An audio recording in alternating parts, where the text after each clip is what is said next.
রাজধানীর আদ্দিন হাসপাতালে ৬ নবজাতকের অস্বাভাবিক মৃত্যুর ঘটনায় কাজ শুরু করেছে স্বাস্থ্য মন্ত্রণালয়ের ৩ সদস্যের তদন্ত কমিটি।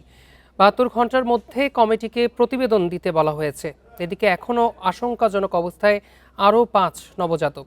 এসির গ্যাস লিকেজ থেকে মৃত্যুর প্রাথমিক ধারণা করা হলেও প্রকৃত কারণ জানাতে পারেনি কর্তৃপক্ষ। মঙ্গলবার রাতে আদ্দিন হাসপাতালের দ্বিতীয় তলায় পোস্ট অপারেটিভ ওয়ার্ডে একসাথে অসুস্থ হয়ে পড়ে ১১ নবজাতক। গভীর রাতে তাদেরকে স্থানান্তর করা হয় পিআইসিইউতে। ভোর ৪টার পর থেকে একে একে মৃত্যুর কোলে ঢলে পড়ে ৬ নবজাতক।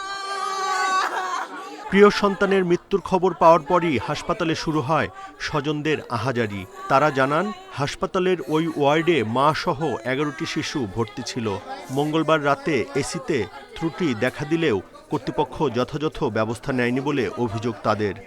বি কাউন্টারে যাওয়ার আগে আমি রুগীটা দেখবো, পরে কয়েকটা ইউনিফর্ম লাগবে। আমি যদি ইউনিফর্ম না আনতাম, পরে আমার আইসিউতে নিয়ে গেছে।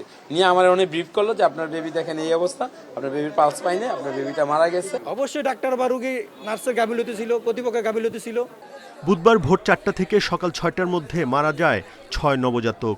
অস্বাভাবিক মৃত্যুর ঘটনায় দোষীদের বিরুদ্ধে ব্যবস্থা নেওয়ার আশ্বাস স্বাস্থ্য অধিদপ্তরের। এনআইসিইউ এর কার্যক্রম আমরা বন্ধ রাখবো এবং এই যে ওয়ার্ডে ঘটনাগুলো ঘটছে এখানকার ফরেনসিক ইনভেস্টিগেশন হয়ে যাওয়ার পরপরই আমরা এটাকে সিলগালা করে দেবো, এই অংশটুকু।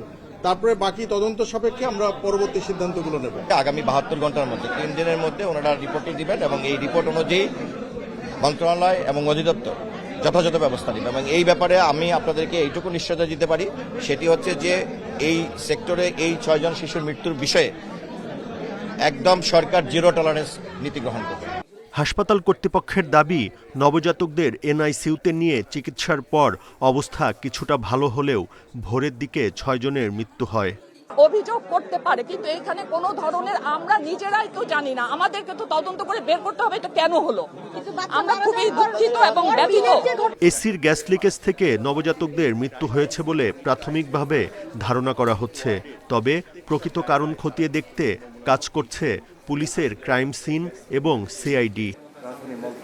Buddhadeb Kundu, independent news, Dhaka.